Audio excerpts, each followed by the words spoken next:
My next poem is a comedy psychological drama, which is a special genre that I had to invent just to slot this thing into.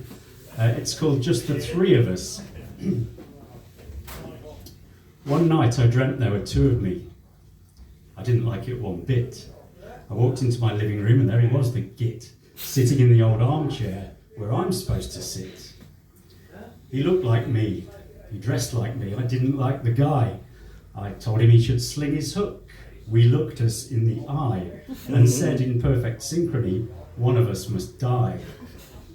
I punched his old familiar face. He fell against a table. He kicked me in the private parts as hard as he was able. And so the battle raged until we both became unstable.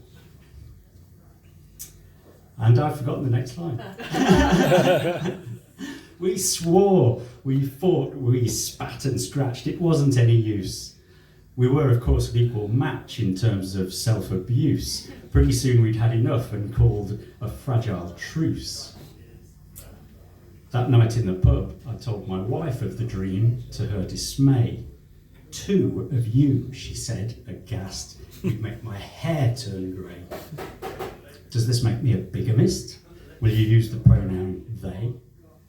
She Googled on her mobile phone to diagnose my plight. She deemed split personality. In the head I wasn't right. The left lobe and the other side were in a mortal fight.